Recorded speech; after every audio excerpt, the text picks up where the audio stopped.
नमस्कार साथियों, आरपीएससी तरंग पे एक बार फिर से आप सबका बहुत बहुत स्वागत है। मैं आशा करती हूँ कि आप सब एकदम अच्छे होंगे, आपकी पढ़ाई एकदम शानदार जानदार चल रही होगी और आपको जहाँ से पढ़ना था, जितना नया आपको पढ़ना था उतना आपने अब तक पढ़ लिया होगा। नहीं पढ़ा है तो अब ज़्यादा नई चीज़ें पढ़ने का समय नहीं बचा है, क्योंकि आप सभी को पता है कि आपकी एग्ज़ाम जो है 23 जून के बाद में कभी भी हो सकती है। ठीक है, तो 23 जून को ध्यान में रखते हुए हम क्या करेंगे, एक नई प्लानिंग बनाएंगे। रणनीति का ये वीडियो रहेगा। अब ये वीडियो बनाने का मेरा कोई उद्देश्य वैसे नहीं था, लेकिन कुछ बच्चों की डिमांड थी कि मैम आप भी वीडियो बनाइए, क्योंकि हम आपसे ही पढ़ रहे हैं तो आपका पढ़ाने का तरीका अच्छा है, समझाने का तरीका अच्छा है, इसलिए उनकी डिमांड पे बस ये वीडियो बनाया जा रहा है।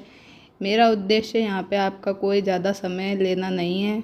मात्र ये वीडियो 10 से 15 मिनट का होगा, उससे ज़्यादा मैं आपको यहाँ पे टाइम वेस्ट नहीं करूँगी। ठीक है, तो जिसको ये प्लानिंग अच्छी लगे वो इसको फॉलो करें। बाकी जो लोग अपने अकॉर्डिंग पढ़ रहे हैं, उनको लगता है कि हमारी तैयारी अच्छी है, तो वो इस वीडियो को बिल्कुल भी ना देखें। ठीक है, तो चलिए सबसे पहले तो बात कर लेते हैं जो अपने पास में अभी टाइम बचा है। तो आज मैं आपको बता देती हूँ, 1 मई को ये वीडियो आपके पास आ जाएगा शाम को 7:30 बजे। ठीक है, तो ये 1 मई को आपको वीडियो मिलने वाला है। तो 1 मई से लेके हम प्लान बनाएंगे कब तक का, 15 जून तक का। ठीक है, 1 मई से 15 जून तक का प्लान बनाएंगे। एग्ज़ाम वैसे आपकी 23 जून के बाद में कभी भी होगी, तो ये मान लेते हैं 5-7 दिन आप अपने अकॉर्डिंग जो भी करना है वो कर लीजिएगा। किसी की घर में प्रॉब्लम्स आ जाती है, कुछ भी है, तो आप ये 5-7 दिन को मतलब काउंट ही मत कीजिए। ठीक है, तो आप यही सोचिए कि 15 जून तक ही आपको पढ़ना है, 16 जून को ही आपकी एग्ज़ाम है। ठीक है, बाकी आपको ये 7 दिन मिल रहे हैं तो बहुत ही अच्छी बात है। 7-8 दिन में और आप अच्छे से सब कुछ जो पढ़ा है उसको समेट सकते हैं, रिवाइज कर सकते हैं। पर मन में ये नहीं सोचना है कि 23 को एग्ज़ाम है तो 23 तक ही सिलेबस ख़त्म करूँगी। तो आप यही सोचें कि मेरे को तो 1 मई से लेकर 15 जून मतलब 45 दिन ही है मेरे पास में, तो अब इसमें ही मुझे जो भी करना है वो सब कुछ करना है। तो इसके लिए सबसे पहले तो अगर आपको नहीं पता है तो ये आपके सामने पूरा सिलेबस लिखा हुआ है। कैसे? Subject wise. वैसे तो सबको पता होगा, सबके पास में सिलेबस होना चाहिए अपनी टेबल पे, वो भी हार्ड कॉपी में। ठीक है, प्रिंट होना चाहिए आपके पास में सिलेबस, जो कि आपके फर्स्ट पेपर का भी होना चाहिए और सेकंड जो सब्जेक्ट पेपर है दोनों का आप प्रिंट करा के अपनी जहाँ पे भी पढ़ रहे हैं टेबल पे बुक आपकी जहाँ पे रखी है, ये आपके पास में प्रिंट होना ही चाहिए। अगर नहीं है तो आप क्या है, थोड़ा सा परेशानी का सामना कर सकते हैं। अभी भी टाइम है, लगभग 10 पेज का सिलेबस होगा, मान लीजिए जीके का और सब्जेक्ट का भी मिला के, तो 10 पेज का जो सिलेबस है उसको मोबाइल में रखने की जगह आप पीडीएफ निकलवा लीजिए। कोई ज़्यादा इतने आपके लाखों करोड़ों रुपए इसमें खर्च नहीं होने वाले हैं, ये आपके लिए ही है। ठीक है, तो प्रिंट करा के सबसे पहला काम तो करना है, अपनी टेबल पे सिलेबस को रखना है। अब टेबल पे उसको सिर्फ सजाना नहीं है, उसको देखना है। उसमें से आपको चूज़ करना है कि आपको पढ़ना क्या है। ठीक है, तो जीके का तो मैंने यहाँ पे लिखा हुआ है, तो एक बार इसको देखते हैं। तो यहाँ पे देखो, सबसे पहले अपने सिलेबस में जैसे जैसे टॉपिक दिए हैं लगभग मैंने वैसे ही लिखा है। तो सबसे पहले अपने पास आता है भारतीय इतिहास। ठीक है, तो इसमें से अपने पास में आते हैं 5 क्वेश्चन। ठीक है, 5 क्वेश्चन आते हैं। फिर दूसरे नंबर पे दिए राजस्थान का इतिहास, तो राजस्थान का इतिहास में से भी 5 क्वेश्चन आते हैं। और ये दोनों पार्ट जो है, अगर आपने कहीं से भी नहीं पढ़ा है, अभी तक नहीं पढ़ा है, तो मैंने लेक्चर नंबर 1 से लेके और लेक्चर नंबर जो 20 है अपना, मतलब 20 वीडियो में ये पूरा टॉपिक आपको बहुत अच्छे से करा दिया है, बहुत ही कम समय में कराया है। और मेरे ही जो नोट्स है उनसे ही करवाया है, और आरबीएससी की बुक को सोर्स मान करके पूरा अच्छे से समझाया हुआ है। और दिशा की जो बुक है उसके भी पीवाईक्यू हमने किए हैं इन दोनों विषयों के। ठीक है, तो अगर आप चाहें तो ये वीडियो विजिट कर सकते हैं। अगर आपको लगता है कि इन वीडियो से आपकी कोई फ़ायदा नहीं होने वाला है, आपका टाइम ही वेस्ट होगा, तो बिल्कुल आप इसको इग्नोर करके आगे बढ़ सकते हैं। मुझे कोई इससे प्रॉब्लम नहीं होने वाली है। ठीक है, ये वीडियो आपके लिए जो बेस्ट होगा वही यहाँ पे बताया जाएगा, फालतू बात मैं नहीं बताऊँगी। तो बस ये इनके लिए ये जिसने बिल्कुल नहीं पढ़ा है या खुद से रिवीजन नहीं कर पा रहे हैं, तो ये L1 से L2 वाली क्लासेज आप L20 वाली देख सकते हैं।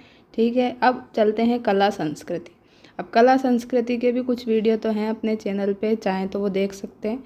इससे भी 5 क्वेश्चन आते हैं आपके। ठीक है, तो ये आप कर लेना।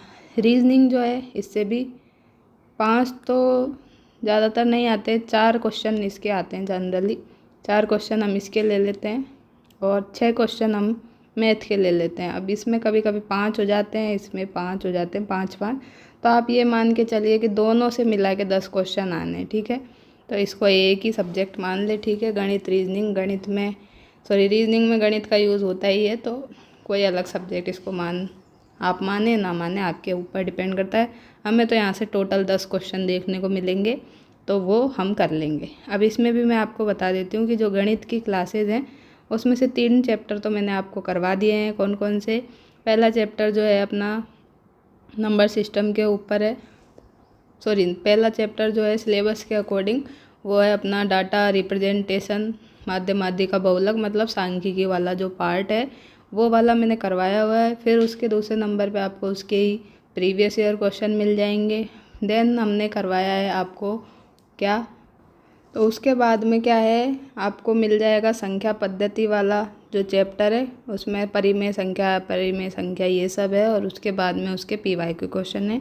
तो इस तरह से लगभग 4 वीडियो आपको मिल गए हैं, तो ये आप देख सकते हैं।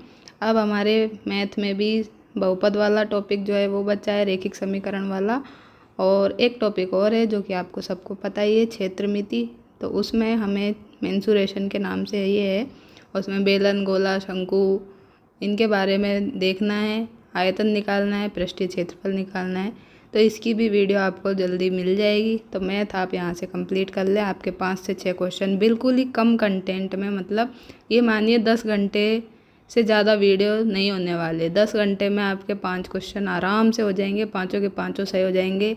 जब वीडियो लोग मतलब यूट्यूब भरा पड़ा है, आपको सबको पता है कितने ज़्यादा अपने व्यू बढ़ाने के लिए क्या क्या कर रहे हैं, बच्चों को गुमराह कर रहे हैं। तो यहाँ पे बिल्कुल आपको जो ये GK वाली जो वीडियो है उसमें भी कंटेंट सारा कवर किया है, लेकिन मिनिमम टाइम में और ऑथेंटिक सोर्स से। तो बस मेरा यही उद्देश्य रहता है कि आपका समय ना, अगर आप यूट्यूब पे भी कुछ देख रहे हैं तो आप क्वालिटी कंटेंट लेके जाएं, और कम से कम समय में, यूँ नहीं कि टाइम पास करके जाएं। 1 घंटे की वीडियो देख ली, फ़ायदा कुछ हुआ नहीं, 1 घंटे में 10 मिनट का काम का मतलब निकला। ऐसा काम मैं नहीं करती हूँ। काम अगर करते हैं तो आपकी भलाई के लिए ही करते हैं, वरना मना कर देते हैं कि भाई नहीं हो पाएगा। ठीक है, तो अब आगे देखते हैं विज्ञान से भी 5 क्वेश्चन आएंगे, और मैंने आपको बताया है इसके लिए आप अपनी जो RBSC की बुक है वो देख सकते हैं, और या फिर NCERT जो है। अब इसमें से आपको क्या है, ये जो बता रही हूँ दोनों, तो अगर किसी ने पहले से पढ़ रखी है तो वो लोग तो इसको कर सकते हैं, और अगर किसी ने बिल्कुल नहीं पढ़ी है तो किसी भी कोचिंग के नोट्स ले लें, कोई जो बुक है।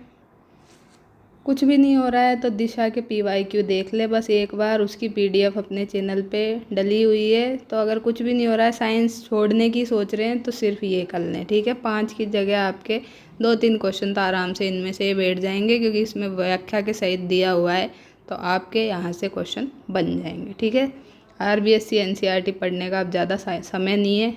ठीक है, तो इसको मैं ज़्यादा अभी नहीं बता सकती। ठीक है, बात रही अब हिंदी की। हिंदी से आएंगे 5 क्वेश्चन, सभी को पता है। तो हिंदी का मैंने सोर्स बता ही दिया था आपको, ये 9th to 12th वाली जो RBSC की बुक चलती है वो देखना है। बुक अपने टेलीग्राम पे भेजी हुई है, तो जो भी वीडियो देख रहा है नया है तो टेलीग्राम पे अवश्य जुड़ जाएं। वहाँ पे सारी जो अपडेट है, PDF है जो कि ज़रूरी है आपके लिए, वो दी जाती है सारी। अब दुनिया भर में बहुत सारी PDF इधर उधर घूम रही है, तो जो ज़रूरी है, जो आपको पढ़नी चाहिए, वही वहाँ पे आपको दी जाती है। ज़्यादा PDF होंगी, ज़्यादा कंफ्यूज होंगे, तो कम से कम ही PDF वहाँ पे आपको मिलती है, लेकिन मिलती है जो उपयोगी मिलती है। ठीक है, तो आप ये वाली जो है 5 क्वेश्चन के लिए वहाँ से तैयार कर लें। मुझे समय मिलेगा तो मैं ना इसके लिए भी आपको एक क्लास दे दूँगी, बाकी अभी आप इसको वहाँ से तैयार कर सकते हैं। फिर रही बात अंग्रेजी की, तो अंग्रेजी का जो है अभी अपने 10th तक वाली रहती है इंग्लिश। तो बेसिक आप क्या करें, गूगल से देख लें, या फिर जो भी आपके पास में कोई गाइड वगैरह हो तो उसमें रूल्स आपको देखने हैं, टेंस के रूल देखने हैं, एक्टिव पैसिव वॉइस के, डायरेक्ट इनडायरेक्ट के और डिटर्मिनेशन के, आर्टिकल के। तो बस आपको रूल्स एक बार देखने हैं सरसरी नज़र से, आपके क्वेश्चन वहाँ पे बन जाएंगे। और पीवाई के क्वेश्चन देख लेना दिशा के, ताकि आपको पता चल जाए। तो इंग्लिश के अभी पीवाई क्यू नहीं डले हैं अपने चैनल पे, थोड़े दिनों में मिल जाएंगे आपको। अब सबसे इम्पोर्टेंट रोल है करंट अफेयर का। भाई करंट अफेयर से 10 क्वेश्चन आते हैं, इंग्लिश से भी यहाँ पे 5 क्वेश्चन आते हैं। तो ठीक है, ये 5 क्वेश्चन इंग्लिश से हो गए, करंट अफेयर से 10 क्वेश्चन हो गए, राज्य व्यवस्था और इंडियन पॉलिटी से 5 क्वेश्चन, भूगोल से 5 क्वेश्चन, और यहाँ पे देख रहे हैं आप शैक्षिक परिदृश्य, प्रबंधन और आरटीई। ठीक है, इन सब का क्या है, एक ही पार्ट है ये और ये शैक्षिक मनोविज्ञान। अब ये शैक्षिक मनोविज्ञान जो है पहले सेकंड पेपर में आता था, अपने सब्जेक्ट के पेपर में आता था पिछले साल तक जो भी एग्ज़ाम हुए थे, मतलब 2022 में। तो तब तक ये उसमें आता था सेकंड सब्जेक्ट वाले पेपर में, लेकिन इस बार से ये अपने फर्स्ट पेपर में ऐड कर दिया जीके वाले में। तो यहाँ से आपके 15 क्वेश्चन लगभग बनेंगे अब की बार। तो ये सारा कुछ था। ठीक है, तो सब्जेक्ट तो ये हो गए। अगर आपको नहीं पता था तो आपने ये सब देख लिया। अब देखो, अब ये मैंने आपको सिर्फ बताया कि कहाँ से कितने क्वेश्चन आएंगे, क्या करेंगे। तो लगभग 10 मिनट तो आपके इसमें ही चले गए। अब थोड़ा सा समराइज करते हैं। तो देखो, अब आपको यहाँ पे क्या दिख रहा है, ये 1 से लेकर के 15 तक के पूरे आपके सब्जेक्ट है। ठीक है, ये पूरा अगर आप सिलेबस देखेंगे जीके का सिलेबस देखेंगे तो पूरे ये आपको 15 जो हैं सब्जेक्ट आपको मिलने वाले हैं। तो इन सबको आपको पढ़ना है। अब आपके पास तो बचे हैं सिर्फ 45 दिन ही। अब 45 दिन में क्या आप पूरे ये 15 सब्जेक्ट कर सकते हैं? तो ये कहना तो बिल्कुल ही बेकार होगा। मतलब जीरो लेवल से अगर कोई बच्चा तैयारी कर रहा है तो ये 15 सब्जेक्ट जो है वो 45 दिन में बहुत ही अच्छे से कर ले। क्या बोल रही हूँ मैं, अच्छे से कर ले, कोई सवाल उसका गलत नहीं हो। तो ये बात कहना बिल्कुल ही गलत है। अगर कोई ऐसा कह रहा है तो वो तो फिर कोई धुरंधर ही होगा। ठीक है, बहुत ही शार्प माइंड वाला जो बच्चा होगा वही ये काम कर सकता है। पर जो बिल्कुल जीरो से उठ के आए हैं बच्चे, एवरेज बच्चे हैं, उनके लिए ये पॉसिबल अभी नहीं है। तो आपको क्या करना है, आपको तो यहाँ पे पहले तो 40% मार्क्स जो है वो लाने। अब मैं 40% जो मार्क्स है वो आपको बताऊँगी जनरल कैटेगरी के अकॉर्डिंग। ठीक है, और आप अगर किसी भी कैटेगरी में आते हैं तो भी आप जनरल कैटेगरी के जो नंबर है उसको ही लेके चलें। अब आपका नंबर कितने का होता है, पहला पेपर होता है 150 मार्क्स का। 150 मार्क्स में से लाने 40%। तो 40% कितना हो गया इसका 40% बना आपका, तो ये बन गया आपके 60 मार्क्स। ठीक है, अब आपको 60 मार्क्स की तैयारी नहीं करनी है। कितने मार्क्स की करनी है, आपको मिनिमम टारगेट रखना है आपका 80 से 85 मार्क्स का। ठीक है, 80 से 85 मार्क्स तो आपका टारगेट होना ही चाहिए। ठीक है, अगर आप जीरो से भी हैं तो इतना तो आपको लेके जाना ही पड़ेगा, क्योंकि कंपटीशन का दौर है। ठीक है, तो इतना आपको करना पड़ेगा। अब अगर कोई बोले कि भाई मैं तो सेटिस्फाई नहीं हूँ 80 से 85 नंबर में, तो आप बिल्कुल 150 में से आराम से आप 140 लाइए, 145 लाइए, पूरे 150 लाइए, कोई प्रॉब्लम नहीं है। पर अभी तक तो किसी के इतने 150 आउट ऑफ 150 देखे नहीं गए। अगर आप लाते हैं तो बहुत अच्छी बात है, क्योंकि अब देखो टाइम इतना है नहीं कि आप ये 15 सब्जेक्ट ही करते रहो। अब आपको क्या करना है, आपकी सब्जेक्ट भी तो पढ़नी है, आपकी जो सब्जेक्ट है वो भी तो आपको पढ़नी है। ये थोड़ी है कि ये सब 15 सब्जेक्ट ही पढ़ते रहेंगे 45 दिन तक। अब जो मेन सब्जेक्ट है, मान लीजिए किसी का है मैथ्स, किसी का है फिजिक्स, कोई है बायोलॉजी से, ठीक है, कोई मान लीजिए कॉमर्स से है। अब आर्ट्स वाले बोलेंगे मैम हमारा नाम तो लिया ही नहीं, तो आपका भी लेते हैं, बिल्कुल आप परेशान क्यों हो रहे हैं। ठीक है, अब आर्ट्स में बहुत सारे हैं, किसी ने पॉलिटी से कर रखी है भाई MA, किसी ने ज्योग्राफी से कर रखी है, कोई हिस्ट्री से, ठीक है, कोई हिस्ट्री से करके, कोई हिंदी से है, कोई इंग्लिश के हैं अपने पास व्याख्याता। ठीक है, और भी जो भी अदर सब्जेक्ट आते हैं आर्ट्स में। ठीक है भाई, आप देख लेना, कोई परेशान नहीं होना। म्यूज़िक वाले भी हैं अपने पास में, और कौन बच गया, तो लगभग ये सारे जो विद्यार्थी है वो तो हैं ही आप अपने पास। अगर किसी का सब्जेक्ट यहाँ पे नाम नहीं लिया गया है तो परेशान बिल्कुल ना हो। देखो सारा कुछ अगर कवर करेंगे तो वीडियो ज़्यादा लंबी हो जाएगी, आपका मैं ज़्यादा समय लेना नहीं चाहती, ठीक है। अब आपको क्या करना है, सब्जेक्ट का पेपर है जो आपका कितने मार्क्स का है, तो वो 300 मार्क्स का है, ठीक है। अब 300 मार्क्स में से आपको क्या करना है। अब आप बोलेंगे भाई मैथ्स की कट ऑफ तो कम जाती है, फिजिक्स की कम जाती है, हमारे आर्ट्स वालों की तो बहुत ज़्यादा जाती है। तो जो कट ऑफ है वो पेपर आने के बाद ही डिसाइड होगी, अभी हम कुछ भी गैस नहीं कर सकते। अगर आप ये ऐसी वीडियो देखते हैं कि इस बार की कट ऑफ इतनी जाएगी, एग्ज़ाम कैंसिल होगा, ये होगा वो होगा, तो आपको ये सब चीज़ें अभी से बंद कर देनी है। बिल्कुल ही ऐसी चीज़ों से ध्यान नहीं देना है। बस आपको तो आपका टारगेट जो है वो याद रहना चाहिए कि मुझे जो है कितना कर्म करना है, जिसके हिसाब से मैं आराम से अपना पेपर निकाल सकूँ। अब 300 में से भी पहले तो आपको 40% नंबर लाने ही लाने हैं। अगर 40% नहीं ला रहे, अभी नहीं आ पा रहे हैं, तो आप ना छोड़ दें। आप फर्स्ट ग्रेड की तैयारी बिल्कुल अभी भी आप क्या है सेकंड ग्रेड की तरफ अपना जो टाइम है, सेकंड ग्रेड है अभी आपके सामने, अभी रीट है, रीट जनवरी में होगा आराम से, ठीक है, और भी एग्ज़ाम है, तो आप अभी से इनको टारगेट कर सकते हैं, आराम से इनमें अच्छा परफॉर्म कर लेंगे। और अगर 40% आपके बन रहे हैं, मान लीजिए 40 से थोड़े कम बन रहे हैं, 35 बन रहे हैं, तो आप थोड़ा सा अब इसको 40-45 दिन में पुशअप करके 40% को बढ़ा के आप कितना कर लीजिए, एटलीस्ट 50% तो कर ही लीजिए। तब जाके क्या है ना, आपका थोड़ा बहुत जो कॉन्फिडेंस लूज़ हो रहा है वो आपका बढ़ेगा, ठीक है। अब मैं ये नहीं कह रही कि आप 50% अगर आपके मार्क्स आ गए तो ही आप रुक जाइए, बिल्कुल नहीं रुकिए, क्योंकि कंपटीशन है, कट ऑफ कितनी भी जा सकती है, पेपर आसान भी आ सकता है, कठिन भी आ सकता है। आप अपना प्रयास करते रहिए, लेकिन फर्स्ट प्रायोरिटी जो है 40% तो लाना ही है। अगर 40% फर्स्ट पेपर में भी कम रह गए, अपने सेकंड पेपर में भी कम रह गए, चाहे पॉइंट से कम रह गए, तो आपके एक पेपर कितना ही अच्छा हुआ हो, कितना ही बढ़िया हो, आप क्वालिफाई नहीं होंगे, नहीं होंगे, नहीं होंगे। तो देखो अब आप सोच रहे होंगे कि ये सब बता दिया, लेकिन ये तो बताया ही नहीं कि करना क्या है क्या नहीं करना। अब आपको ही डिसाइड करना है, मैं आपके लिए देखो डिसाइड नहीं कर सकती। मैंने आपको बता दिया इतने सारे जो क्वेश्चन है यहाँ से आएंगे, ये मैंने आपको पूरा बता दिया। अब आप क्या कर सकते हैं, देखो 5 क्वेश्चन इसके आने हैं, 5 इसके आने हैं, तो 10 हो गए, 5 इसके आने हैं, 15 हो गए। 15 क्वेश्चन तो जो है सभी पढ़ेंगे, ठीक है, कोई भी ऐसा नहीं है जो इन टॉपिक्स को तो छोड़ने की क्या करेगा, कोशिश करेगा। कोई नहीं करेगा, क्योंकि कुछ लोग पहले से तैयारी कर रहे हैं, कुछ लोग अभी से जुड़े हैं, तो सबसे पहले क्या करते हैं लोग, इन्हीं टॉपिक्स को पढ़ते हैं और बाकी के जो टॉपिक्स हैं उन पे ध्यान नहीं देते हैं। तो 15 क्वेश्चन आपने यहाँ से कर लिया, मतलब आपके 30 मार्क्स का मैटर आपने पूरा तैयार कर लिया। 5 मार्क्स के लिए आप 5 क्वेश्चन के लिए मैथ पढ़ लें, ठीक है। अगर आर्ट्स के विद्यार्थी है तो भी मैथ्स को पढ़ें, यूँ नहीं कि उसको छोड़ दें।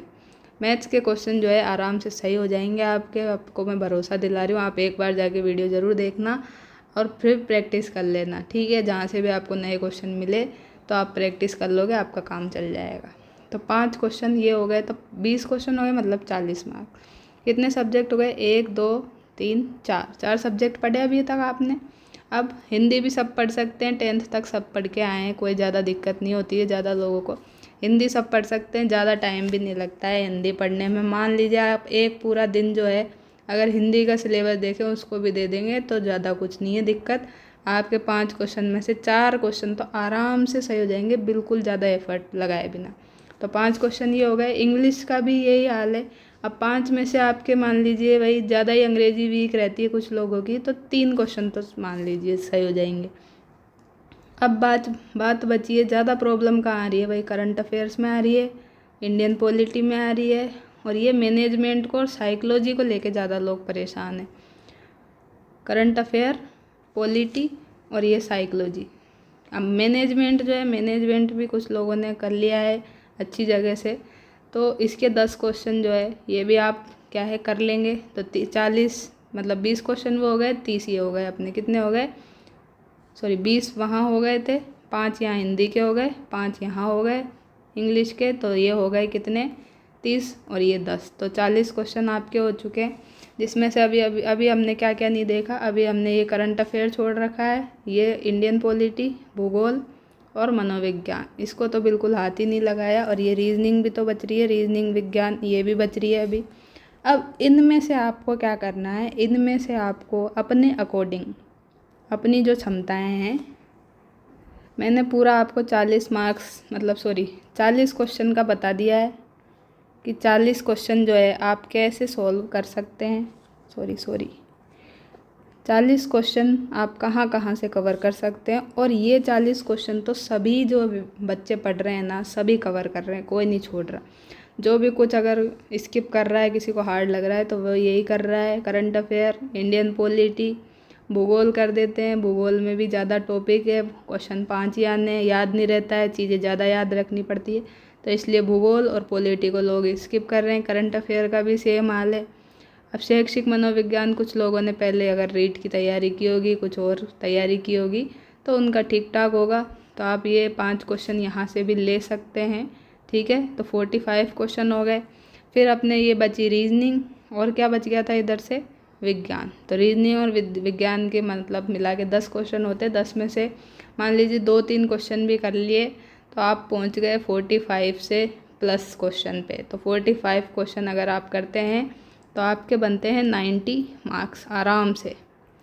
और मुझे पता है कि आपने ये जो सब्जेक्ट मैंने बोला है जो हाईलाइटेड नहीं है, वो सब आपने कहीं ना कहीं से पढ़ रखे हैं, ठीक है। अब इंग्लिश किसी ने नहीं पढ़ी होगी भाई, मान लेते हैं, और हिंदी नहीं पढ़ी होगी, लेकिन एक एक दिन का काम है, ये आप कर लोगे और इसको करके ही जाना है, छोड़ना नहीं है।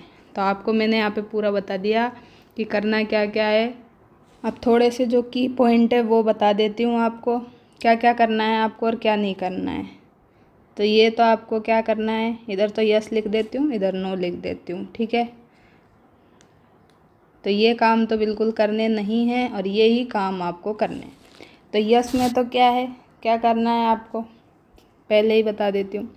अगर आपके पास कोई भी बुक्स हैं जिस भी सब्जेक्ट की, या फिर नोट्स है किसी कोचिंग के, ठीक है, तो उसका ही क्या करना है, मल्टीपल टाइम्स रिवीजन करना है। मल्टीपल टाइम्स रिवीजन करना है। कोई भी शॉर्ट नोट्स अगर किसी के आपको मिलते हैं, नई कोचिंग के कोई आपको भेज रहा है या आप किसी से मांग रहे हैं, ठीक है।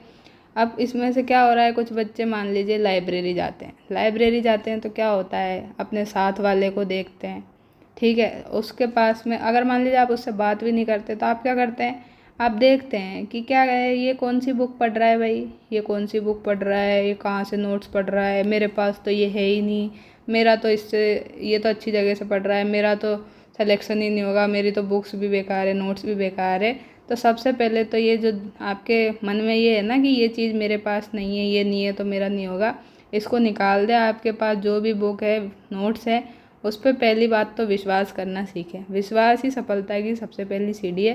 तो विश्वास करोगे, कोई भी अगर आपको बुक दे रहा है, नोट्स दे रहा है, तो वो अपना जो है 100% ही आपको दे रहा है और आपको उस पर विश्वास करना होगा, तभी आप सफलता को प्राप्त करेंगे।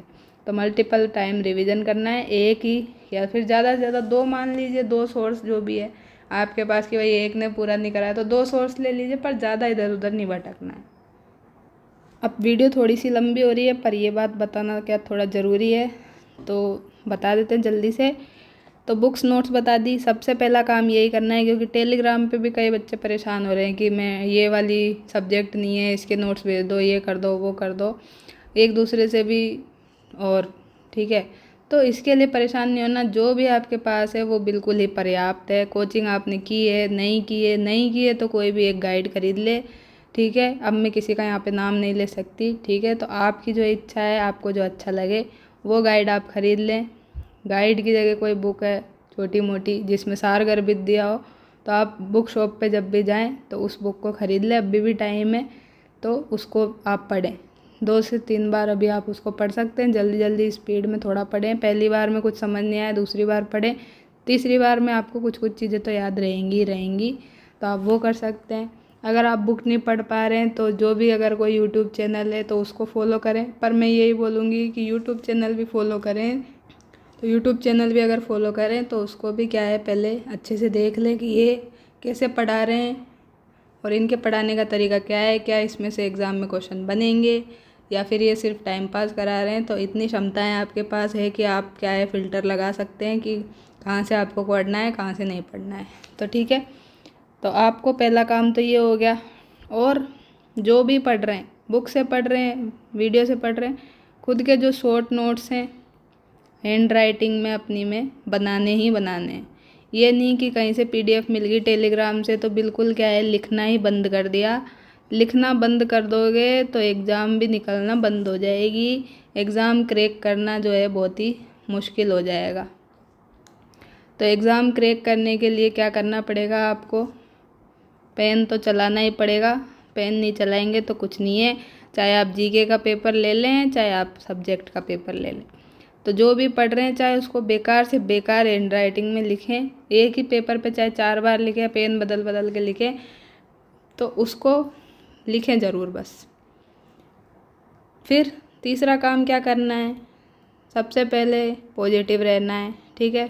पॉजिटिव रहना है, खुद पे विश्वास करना है। चाहे आप पे कोई विश्वास करे नहीं करे, घर वाले नहीं करे, मान लीजिए कोई और भी नहीं करे, दोस्त नहीं करे, रिश्तेदार नहीं करे, कोई भी नहीं करे, लेकिन खुद को खुद के ऊपर विश्वास होना बिल्कुल ज़रूरी है। अगर आप खुद को ही मोटिवेटेड नहीं रखेंगे, खुद पे विश्वास नहीं करेंगे, तो दूसरा आपके लिए कोई कुछ भी नहीं कर सकता। तो विश्वास रखें, सेल्फ मोटिवेटेड रहें, ठीक है। इंटरनल मोटिवेशन आपके पास होना चाहिए। एक्सटर्नल मोटिवेशन थोड़ी देर के लिए रहता है, फिर वो चला जाता है, ठीक है। जो पहले से पढ़ा है वही पढ़ना है, नया कुछ नहीं पढ़ना, ठीक है। नया कुछ नहीं पढ़ना है अब, ठीक है। नया कुछ भी नहीं पढ़ना है। जो सब्जेक्ट पहले से देख रखे हैं, 15 मैंने बताया आपको, 15 सब्जेक्ट में से, तो जो सब्जेक्ट 15 में से पहले देख रखे हैं, 8 से 10 सब्जेक्ट आप आराम से चूज़ कर लें अपने अकॉर्डिंग, उन्हीं को टाइम दें। ऐसा नहीं है कि आपने नहीं पढ़ा है, अभी तक आपने बहुत सी चीज़ें पढ़ी है। अब क्या नहीं करना है? तो क्या नहीं करना, सबसे पहले तो दोस्त, रिश्तेदार और नेगेटिव जो लोग हैं उनसे दूर रहना है, ठीक है। तो नेगेटिव लोगों से, ऐसे रिश्तेदार जो आपको कुछ नहीं समझते, आपको डिमोटिवेटेड फील कराते हैं, दोस्त ऐसे हो कि भाई अपना तो होगा ही नहीं, इतनी कम पोस्ट है, ये है वो है, और डिमोटिवेट करते हैं, इन सब से बिल्कुल दूर हो जाना है, कट ऑफ हो जाना है, ठीक है। दूसरा काम, सोशल मीडिया से दूर रहना है। सोशल मीडिया का उपयोग बिल्कुल ही कम कर देना है, ठीक है। किसी भी टेलीग्राम ग्रुप पे भी जुड़े हुए हैं तो उस पे भी क्या है, काम की बात करें। अगर आपको सच में कुछ हेल्प चाहिए तो ही आप वहाँ पे जाके मैसेज करें, तो आपको जब रिप्लाई मिलता है, ठीक है। ये नहीं कि टेलीग्राम जो है ग्रुप है उसमें चैट ऑन है तो आप बिल्कुल वहाँ पे टाइम आपका व्यर्थ कर रहे हैं। आपको काम की चीज़ चाहिए, किसी से हेल्प लेनी हो, किसी की हेल्प करनी हो तो आप कर सकते हैं, अन्यथा आप उस टेलीग्राम ग्रुप से बिल्कुल क्या कर दें, लीव कर दें। और व्हाट्सएप से भी आप क्या है, व्हाट्सएप से हट जाएं। इंस्टाग्राम जो है थोड़े दिन के लिए बंद कर दें। इंस्टाग्राम में रील देखने में बहुत ज़्यादा समय व्यर्थ करते हैं। यूट्यूब पे भी शॉर्ट्स वीडियो देखते हैं आप, ठीक है। मन नहीं लगता तो चलो शॉर्ट्स देख लेते हैं, तो वो ये 5 मिनट कब 1 घंटे में बदल जाती पता नहीं चलता। व्हाट्सएप को भी बिल्कुल ही, मतलब कुछ अगर किसी से सच में कुछ किसी को बताना है, हेल्प करनी है, मान लीजिए घर वालों से दूर रहते हैं, थोड़ी देर बात करनी है, तो आप या तो डायरेक्ट कॉल कर लें। डायरेक्ट कॉल से बढ़िया कुछ भी नहीं है, तो कॉल कर लें घर वालों से, 5-10 मिनट, आधा घंटा निकाल के उनसे अच्छे से बात करें, आपका भी मन हल्का हो जाएगा और उनको भी अच्छा लगेगा। तो कॉल कर लें। व्हाट्सएप पे अगर ठीक है किसी से बात कर रहे हैं तो उसको कम कर दें।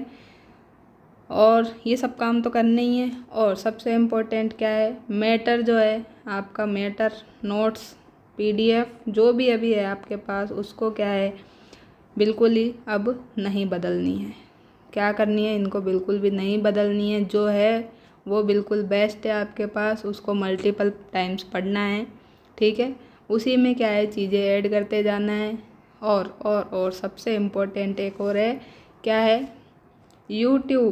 यूट्यूब जो है उसको 2 घंटे से ज़्यादा का समय बिल्कुल नहीं देना। 2 घंटे से ज़्यादा टाइम यूट्यूब को नहीं देना है। खुद के पास जो भी नोट्स है, PDF है, उसको ही पढ़ना है, ठीक है। अगर किसी के पास नोट्स पीडीएफ कुछ नहीं है तो वो यूट्यूब पे जा सकता है। अब आपको कितने घंटे पढ़ना चाहिए, ठीक है, तो मिनिमम मेरा मानना है आपको 8 से 10 घंटे तो पढ़ना ही पढ़ना चाहिए।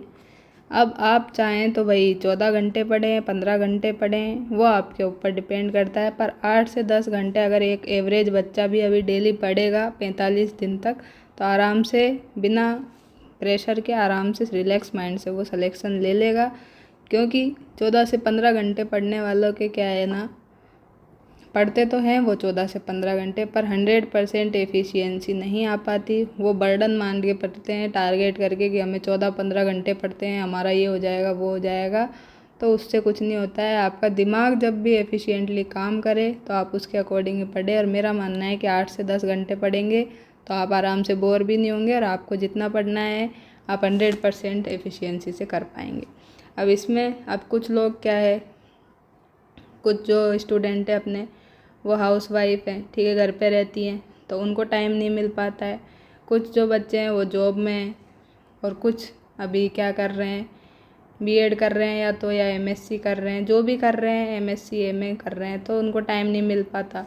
किसी के घर में प्रॉब्लम्स चलती रहती है, कोई बीमार है मान लीजिए, आपके ऊपर ही सारी जो जिम्मेदारियां हैं उनकी, तो ये सब जो परेशानियां हैं देखो सबके घर में चलती रहती है। कोई भी ऐसा नहीं है कि परेशानियां किसी के पास नहीं हैं। किसी के पास किस टाइप की परेशानी है, किसी के पास किस टाइप की, तो आप ये सोचते हैं कि मेरे पास ये नहीं है, वो दूसरे के पास ये है, दूसरा तो सुबह से जाके शाम तक लाइब्रेरी में पढ़ता है, घर पे पढ़ता है, उसके तो कोई डिस्टरबेंस ही नहीं है। तो ये सब अगर सोचेंगे तो फिर पढ़ाई कब करेंगे। तो इसलिए जब भी टाइम मिले बिल्कुल पढ़े। अब जो भी मान लीजिए ये सब लोग हैं, ये क्या कर सकते हैं, अगर टाइम नहीं मिलता तो जो भी पीडीएफ है उसको एक बार देख लें। यूट्यूब पे जो वीडियो हैं तो उनको ईयरफोन लगा के सुन ले, काम करते हैं तब ईयरफोन लगा ले, सुन ले, ठीक है, लंच में सुन ले। तो इस तरह से आपको मैनेज तो करना पड़ेगा। बाकी लोग जब मान लीजिए हाउस वाइफ है, ठीक है, टाइम नहीं मिलता है, खाना बनाती हैं, जो भी और काम भी रहते हैं, घर में बहुत सारे काम रहते हैं, कोई आपको पढ़ने नहीं देता, तो जब वो जो है सामने वाला व्यक्ति है कोई भी है तो वो आपको पढ़ने नहीं देता है, वो सो जाते हैं, कुछ भी कर लेते हैं, वो आसपास नहीं रहते, तब आप पढ़ लें, अपना शेड्यूल उनके अकॉर्डिंग सेट कर लें, ठीक है, कि क्योंकि आपको पता है कि वो रहेंगे तो हम नहीं पढ़ पाएंगे। तो आप ऐसा देख लें कि भाई ये नहीं रहेंगे तब हमें पढ़ना है, तो आप उसके अकॉर्डिंग थोड़ा सा मैनेज करें, सुबह जल्दी उठें, शाम को जल्दी सो जाएं, ऐसा कुछ प्लान आपको करना पड़ेगा। देखो सब परेशानियां सबके पास है, अब हम परेशानियां गिनाते रहें तो फिर क्या है, टाइम बहुत निकल जाएगा। और मेरा मानना तो ये है जिसके पास में ज़्यादा परेशानियां हैं वही सबसे ज़्यादा आगे निकलता है, क्योंकि उसको पता है कि अगर मैं इस परेशानियों से नहीं निकला तो फिर मैं इनमें फंस के रह जाऊंगा और मेरी कोई मदद नहीं करेगा। तो परेशानियों से निकलने वाले के पास क्या रहता है, इंटरनल मोटिवेशन रहता है, उसको कोई भी एक्सटर्नल मोटिवेशन की आवश्यकता नहीं होती है। तो आप बिल्कुल कर सकते हैं, आपको जब भी टाइम मिले कर सकते हैं, बिल्कुल कर सकते हैं। और आपको डिवाइड करना पड़ेगा कि जीके को कितना टाइम देना है और सब्जेक्ट को कितना टाइम देना है। तो मेरा मानना है कि अब आप 3-3 घंटे तो दोनों को दें ही दें सेल्फ स्टडी के लिए। ये बात बताइए मैंने, सेल्फ स्टडी के लिए। और सेल्फ स्टडी के अलावा आप 6 घंटे ही हो गए, 2 घंटे में आप क्या करेंगे, 2 घंटे में आप क्या करेंगे, यूट्यूब पे जो वीडियो यूट्यूब पे जो भी ज़रूरी कंटेंट है वो देखना है वो कर लें। और क्या करें, और टेस्ट आपको कहीं से मिलता है या प्रैक्टिस आपको कहीं से करनी है तो वो ज़रूर से ज़रूर ज्वाइन करें। तो इस तरह से क्या है आप अपनी तैयारी को बेहतर कर सकते हैं।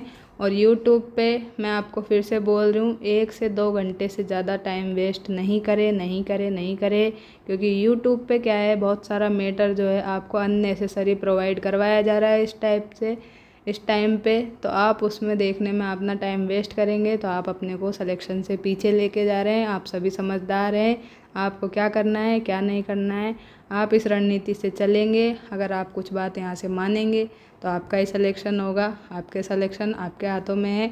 मुझे आपको इतना ही बताना था। तो अगर आपको वीडियो अच्छी लगी हो तो वीडियो को लाइक कर देना। कमेंट करके जानना कि आपको वीडियो कैसी लगी, आपके लिए कुछ हेल्पफुल हुई या नहीं हुई। तो मिलते हैं नेक्स्ट वीडियो में, तब तक के लिए thank you, take care, bye bye. अपनी पढ़ाई को जारी रखें।